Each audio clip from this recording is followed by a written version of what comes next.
Vedic Math Concept 01. No, title should be Tricks for Fraction. देखो इस video में हम लोग समझेंगे कि फ्रैक्शन से रिलेटेड कुछ किस तरह के ट्रिक्स को थोड़ा जल्दी वे में सॉल्व करते हैं कि जैसे लिखा हुआ है यहाँ पे हैशटैग फर्स्ट में कि 1.03। अब देखो 1.03 को क्या हमने लिख दिया 1 + 0.03। अब देखो ये हो गया 1 + 3/100। पॉइंट टू बी नोटेड कि फोकस मेरे को यहाँ पे करना है कि यहाँ पे मेरे को एलसीएम अब नहीं लेना है, डायरेक्ट 1/1 समथिंग इसको टच करा देना है एंड 1 सही 3/100 यानी 1 इंटीजर 3/100। तो इसी से रिलेटेड ये पहला पॉइंट में कॉन्सेप्ट है कि कभी भी इंटीग्रल पार्ट के लिए उसको एलसीएम का वर्क नहीं करेंगे। जैसे 7/13 है +9 तो 9 सही 7/13 हो गया, +5 सही 2/3। अब माइनस में रहे या प्लस में रहे तो जोड़ेंगे तो इंटीग्रल पार्ट में और घटाएंगे भी तो इंटीग्रल पार्ट से। तो 5 - 2 कितना हो गया 3/2/3। जैसे यहाँ पे है तो अब इंटीग्रल पार्ट को देखो तो 7 और 9 16 सही 3/8 हो गया। 10128 डायरेक्ट टच कराओ इसमें 10127/19। तो इस तरह से ये पहला पॉइंट में यही हुआ कि अगर इंटीग्रल और फ्रैक्शनल पार्ट है तो उसको डायरेक्ट आप टच करा के लिख सकते हो even way in the mixed fraction. Hashtag 2 में देखना है मेरे को कि 1 - a/b अगर बोलो तो इसको सॉल्व करेंगे तो क्या आ जाएगा b - a/b। मीन्स कि एक में से एक से छोटा फ्रैक्शन घटाने पर, मतलब कि एक में से अगर हम एक से छोटा फ्रैक्शन को घटाते हैं तो उसके लिए क्या कंसेप्ट है कि जैसे 1 - 3/8 डायरेक्ट इधर एलसीएम नहीं लेना है मेरे को। यहाँ जो है 8 में से 3 गया 5/8 हो गया। अब जैसे 1 - 23/27 तो 27 में से 23 को माइनस करो 4/27 हो गया करेक्ट वे में आंसर। 1 - 3/5 तो 2/5। ये इस तरह से। अब देखो जैसे कि स्टेप बाय स्टेप कभी मान लो कि थोड़ा ज़्यादा भी रहेगा, जैसे मैंने 5 - 3/8। अब एक में से एक से छोटा नहीं है, ये 5 है तो it should be written as, आप इसको लिख दो ना। ये 5 - 3/8 क्या लिखा जाएगा 4 + 1 - 3/8। तो देखो ये मेरा फॉर्मेट क्या आ गया 1 - 3/8 कैसा फॉर्मेट आ गया कि एक में से एक से छोटा भिन्न। तो इसके लिए क्या करेंगे अब डायरेक्ट यहाँ पे ये 8 में से 3 चला गया तो 5/8 इधर 4 फिर चिपका दो तो 4 सही 5/8 हो जाएगा। अगर नहीं भी रहता है तो उसको इस फॉर्मेट में बदल लेंगे हम लोग एंड आफ्टर दैट इसको सोल्व कर लेते हैं।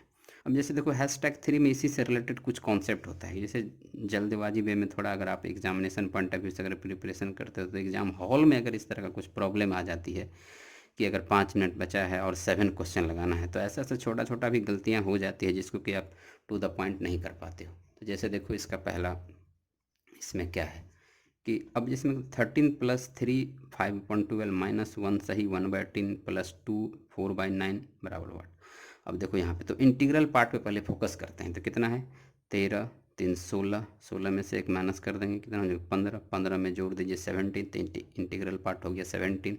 आफ्टर दैट अब 12 18 9। अब देखो एलसीएम का थोड़ा एक फास्ट ट्रिक है कि जल्दी वे में आप 2 3 डिजिट का आसानी से थोड़ा बहुत आप कर सकते हो। जैसे देखो इसका क्या है कि जैसे यहाँ पे 12 हो गया 18 हो गया 9 हो गया तो 9 12 18 में क्या देखते हैं कि अगर किसी भी 2 नंबर का या 3 नंबर का या 4 नंबर का अगर एलसीएम लेना होगा तो उसमें क्या करते हैं कि हम लोग जैसे 9 12 12 है तो जो बड़ा डिजिट रहता है ना उसका मल्टीपल पढ़ते हैं। जैसे पहला मल्टीपल पल हो गया 18 तो 18 तो 9 से डिविजिबल है बट 12 से नहीं कट रहा है तो ये 18 इन तीनों का एलसीएम नहीं होगा। अब 18 का नेक्स्ट टेबल कितना होता है 36। अब 36 को देखो 9 से भी कट रहा है 12 से भी कट रहा है 18 से भी कट rहा है तो इसका एलसीएम कितना हो गया 36 हो गया। तो देखो 12 3 जा 36, 5 3 जा 15, 12 2 जा तो 15, 15 में से 2 चला गया तो यहाँ कितना बचा 13, 13 9 4 जा 4 4 जा 16 तो 13 और 16 को ऐड करेंगे 29। ये डायरेक्ट मिक्स्ड फ्रैक्शन में आंसर आ गया 17 सही 29/36 यानी 17.29/36। अब देखो नेक्स्ट क्वेश्चन 3.1/2 + 5.3/4 -2 + 1/3 बराबर वाट। फिर देखो इंटीजर पार्ट 3 5 5 3 8, 8 में से 2 चला गया 6। देखो इंटीग्रल पार्ट क्या आ गया 6। अब यहाँ से यहाँ पे कुछ भी नहीं है तो इससे कोई मतलब नहीं है। और आफ्टर दैट जैसे ये इंटीजर पार्ट का हो गया तब इसको एलसीएम के समय में कोई इसका यूज नहीं है। जैसे यहाँ भी 13 था तो 13 का कोई यूजेज नहीं है। अगर एलसीएम के समय में हमने इसका कुछ यूज किया तो इसका यूज खत्म हो गया। अब जैसे देखो तो कितना हो गया 5 3 8, 8 में से 2 चला गया 6। अब देखो यहाँ भी क्या है 2 4 3। अब देखो 2 3 4 का एलसीएम तो सबसे बड़ा वाला कौन हो गया 4। 4 का पहला टेबल कितना हो गया 4, 4 2 से कट रहा है, 3 से नहीं कट रहा है, 4 एलसीएम नहीं होगा। 4 का नेक्स्ट टेबल 8, 8 देखो 2 से कट रहा है, 3 से नहीं कट रहा है, 8 भी नहीं होगा एलसीएम। देखो 12, अब 4 का नेक्स्ट टेबल क्या हो गया 12। अब 12 देखते हैं 2 से भी कटता है, 3 से भी कट रहा है, 4 से भी कट रहा है, तो ये 2 3 4 का एलसीएम कितना हो गया 12। तो इस तरह से आप अगर 2 3 डिजिट वाला में अगर किसी भी नंबर का बोले एलसीएम तो इस वे से करो। आई होप कि ये बहुत फास्ट हो जाता है। अब देखो तो एलसीएम कितना हो गया 12, 2 6 जा तो यहाँ पे 6, 4 3 जा तो 3 3 जा 9, तो 6 और 9 या 15। अब देखो यहाँ तो कुछ है नहीं, 3 4 जा तो 4, अब 15 और 9 हो गया 19, तो 6 पूर्णांक 19/12 हो गया।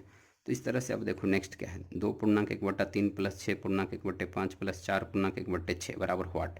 अब यहाँ पे फिर इंटीजर पार्ट को पहले देखेंगे, तो 6 और 2 8, 4 12, तो देखो इंटीजर पार्ट हो गया 12। अब इंटीजर पार्ट 12 हो गया, तो देखो यहाँ पे 12 हो गया। अब एलसीएम लेंगे 3 5 6। अब देखो फिर वही बात, 3 5 6 का एलसीएम लेना है, तो सबसे बड़ा वाला कौन है 6, 6 का पहला टेबल 6, 6 3 से कट रहा है, 5 से नहीं कटा है तो एलसीएम नहीं होगा। नेक्स्ट टेबल 12, 12 3 से कट रहा है, 5 से नहीं कट रहा है, 12 भी नहीं होगा। नेक्स्ट 18, ये भी नहीं होगा, 5 से नहीं लेंगे, 24 भी नहीं होगा। अगला 36। अब देखो ये 30 क्या हो गया, 3 से भी कट रहा है, 5 से भी कट रहा है, 6 से भी कट रहा है, तो 3 5 6 का एलसीएम कितना हो गया 30 लिख दिया यहाँ पे। अब 30 के बाद क्या होता है 3 10 जा तो यहाँ 10 हो गया, 5 6 जा, अब यहाँ से नहीं कोई मतलब है क्योंकि ये काउंट ऑलरेडी हो चुका है, तो 5 6 जा तो यहाँ 6 हो गया, तो कितना हो गया 10 यहाँ हुआ था, तो 10 और 6 16 हो गया। अब देखो 6 5 जा और तो 1 5 जा 5, तो 16 5 21, 12 पूर्णांक 21/30। अब देखो जब फ्रैक्शन की बात करते हैं तो fraction should be divided into mainly 4 parts. अब देखो पहला होता है यूनिट फ्रैक्शन, मतलब कि जिसमें नोमरेटर और डिनोमिनेटर दोनों सेम यानी अंश और हर दोनों बराबर होगा तो उसको बोलेंगे यूनिट फ्रैक्शन। अब जैसे कि अगर अंश यानी ये छोटा होगा और ये हर बड़ा हो जाएगा तो इसको बोलेंगे प्रॉपर फ्रैक्शन, जिसका कि वैल्यू 1 से छोटा आता है। अब एक होता है इम्प्रॉपर फ्रैक्शन, जिसमें कि अंश बड़ा होगा और हर छोटा होगा, तो इसका वैल्यू तो हमेशा 1 से ज़्यादा होगा, तो इसको बोलेंगे इम्प्रॉपर फ्रैक्शन।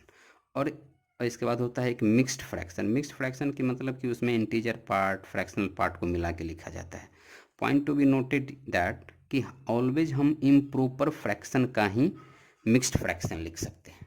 तो इस तरह से आई होप कि आपको ये फ्रैक्शन से रिलेटेड जो कॉन्सेप्ट था थोड़ा बहुत कि ऐड कैसे करेंगे, अगर थोड़ा छोटा मोटा अगर आ जाए तो इस तरह से ये वैदिक मैथ में दिखता है। और वैदिक मैथ्स यही कहता है कि आप क्लियरली, ये नहीं होता है कि रट जाओ कुछ भी, मेरे को दिखता रहता है कि ये कॉन्सेप्ट है, आप इसका भी यूटिलाइज्ड करो। आई होप कि ये फ्रैक्शन से रिलेटेड आपको ये बात समझ में आया होगा। ओके।